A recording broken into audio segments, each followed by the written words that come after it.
In Iraq, soldiers are in the middle of an important battle. Miles and a few of his fellow soldiers are hiding in a half-destroyed building, still firing at the enemy. Unfortunately, their captain is shot in the neck, quickly bleeding out, and dies in Miles's arms. Suddenly, there is an explosion that shakes the entire building, followed by a bright flash. A bullet hits Miles in the stomach, and he falls to the ground. The soldier sees two objects that look like rockets flying past, followed by a strange flying machine, and upon seeing it, Miles screams and loses consciousness. Sometime later, Miles wakes up in pain in an unfamiliar room. There are no windows or doors, just gray panels covering all the walls. Miles forces himself to stand and carefully examine the wall, but his wound bleeds heavily, and he falls again. He calls for help, but no one responds, so he uses a first aid kit to clean and bandage the wound. Miles checks his radio, but it doesn't work. Looking up, he sees the word "abandon" on the wall, which wasn't there before. He tries calling for help in Arabic, but it's useless. The writing on the wall changes to "abandon all," and on the floor, it says, "Save the sinner's soul."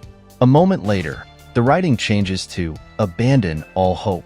Feeling dizzy, Miles takes off his backpack and clothes as the room temperature rises very quickly. Miles is sweating and panicking, banging on the wall, begging to be let out. The sweat on the floor evaporates, and Miles feels like he's already dead. In panic, he starts shooting at the walls. The unbearable heat causes Miles to collapse and lose consciousness. When Miles comes to, the temperature is back to normal. He wants to drink water from his flask, but at that moment, the room begins to spin. Miles is thrown around the room, hitting the walls painfully several times. Soon the room stops, and the writings are now in different places, some even on the ceiling. At first, Miles is scared, thinking it's a dream. The soldier turns on the radio again and hears a woman's voice, but it almost immediately cuts off. Miles wants to use the mobile phone, which is now hanging on the ceiling. Using binoculars, he examines the writing with a phone number and scratches it on the floor with a knife. Suddenly, the phone starts ringing, and Miles tries unsuccessfully to jump up to it while his wound hurts badly. The soldier throws his boot at the phone, but it also sticks to the ceiling. The room becomes very cold, so Miles puts on all his clothes and curls up in a fetal position. Fortunately, the temperature quickly returns to normal and the phone starts ringing again, but the man doesn't know how to reach it. Suddenly, an alarm goes off and the room begins to move again, causing the phone to fall. During the room's rotation, Miles hits himself painfully again but manages to grab the phone. He also puts a photo of his wife and daughter in his pocket and chews gum. Taking the phone, the soldier calls back the number that called him. Finally, a woman answers, claiming she was kidnapped and is in a similar spinning room. Moreover, she says that there is no lighting in the room. At this moment, Miles realizes that his room also has no lighting, and it seems he is the source of the light. The soldier keeps asking questions, but the woman starts to panic, thinking Miles is involved in her kidnapping.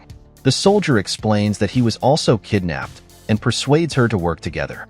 It turns out the woman's name is Damsey, and before she was kidnapped, she was driving on the highway.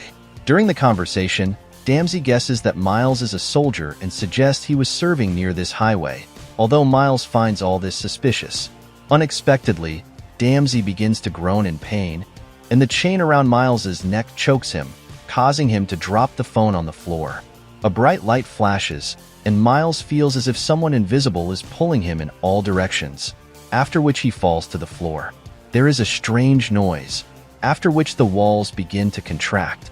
Miles tries to stop them but loses consciousness.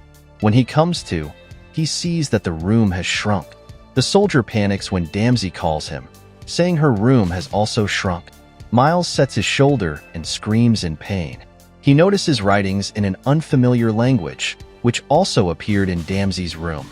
Damsey says that no one kidnapped her when she was on the highway in Massachusetts. Miles is very surprised because his phone operates on a closed network, and he was sure they were both in Iraq. Damsey says that the room is technically very complex, and she doesn't understand why someone would kidnap her. She adds that she saw in the sky the same thing that Miles did. The soldier shouts loudly, thinking Damsey is nearby, but she doesn't hear him. The woman admits that she saw his phone number on the ceiling. Suddenly, a man calls Miles, but he speaks an unfamiliar language. At Miles's request, he switches to English and struggles to explain that they will never solve the equation and that they will all die. The call ends, and Miles talks to Damsey again. The soldier asks her about the equation, but she knows nothing about it. Damsey realizes that they were not chosen by chance. She says she teaches algebra and is engaged to a former soldier. However, judging by her voice, she is not very happy because her fiancé has changed a lot after returning home from the war. Miles admits that he and his wife are also having a hard time right now.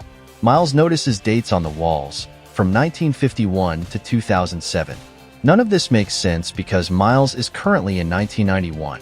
Damsey asks the soldier about smartphones and social networks, but he doesn't understand her. Suddenly, a loud noise comes from inside, and bright flashes of light occur, causing Miles to scream in pain and lose consciousness. When the soldier wakes up, the word "answer" appears on the wall. He answers Damsey's call and notices that the room has become even smaller.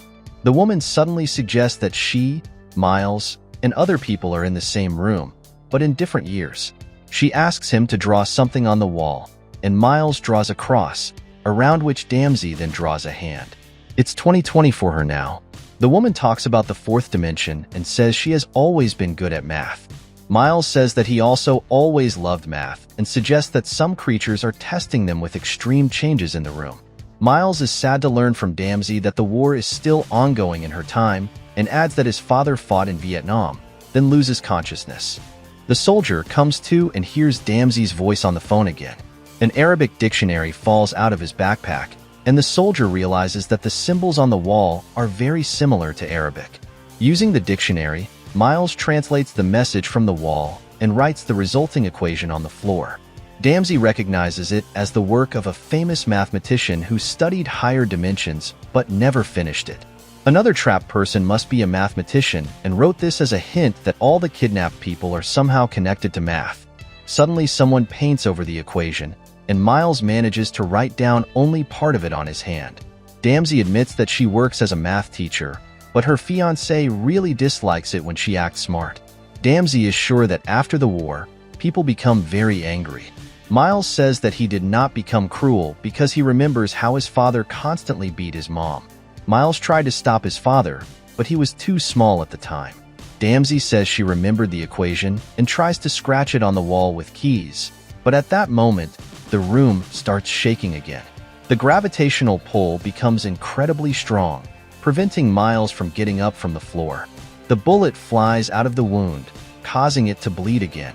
When gravity returns to normal, Miles reaches for the phone and sees that its screen is cracked. The room spins again, but now, because of its smaller size, Miles can jump from wall to wall. When the rotation stops, the room becomes even smaller.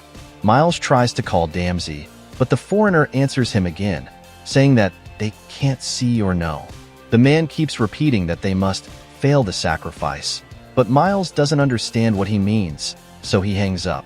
Miles finally reaches Damsey, who says she broke her arm, her phone battery is dying, and death is their only way out. Miles guesses that all this time, the woman was communicating to the foreigner, and Damsey finally shares what she knows. They were captured by a higher race that is testing human intelligence to understand if humans are a threat. Damsey believes that humanity is not smart enough to resist these aliens, but Miles is sure they can learn to control the room if they focus enough. While Damsey thinks about the equation and how solving it will allow them to escape, the light inside completely goes out. Miles screams in anger and at the overwhelming memories of his father beating his mother. The soldier realizes that this is psychological torture by the aliens and asks them to end it all, admitting they won. Miles is ready to shoot himself, horribly recalling how his father killed his mom. But the scariest thing is that Miles feels he is becoming like his abusive father. When the psychological torture finally ends, Miles lowers his gun. Damsey admits over the phone that her fiancé has become very abusive recently and constantly beat her. One day she couldn't stand it, got into her car, and drove onto the highway at high speed. She got into an accident, and at that moment, aliens abducted her. Damsey is sure that Miles also hurt his wife, which is why he ended up here, and she hangs up. Then the foreigner calls and scolds Miles for trying to solve the equation. The man insists that they must not win because then the aliens will perceive humans as a threat. For the safety of all humanity, it is better for them to pretend to be innocent lab rats. Suddenly, an alarm goes off and the room begins to shrink again. Miles tries unsuccessfully to stop it, and soon his body is trapped in a very tight space. Damsey calls again, and Miles swears he never hit his wife, although he had those thoughts. However, Miles is sure that his life is over, and Damsey must solve the equation and get out of here. Miles asks the woman to find his family and tell them that he loves them and they deserve better. Now Damsey must solve the equation, using the time between the room's movements as a clue. She quickly concludes that the correct answer is 1. So Damsey tries to concentrate on controlling the room and spinning it only once, but she fails. Suddenly, Damsey realizes that one person alone cannot be a threat. The answer to the equation means humanity is a united whole.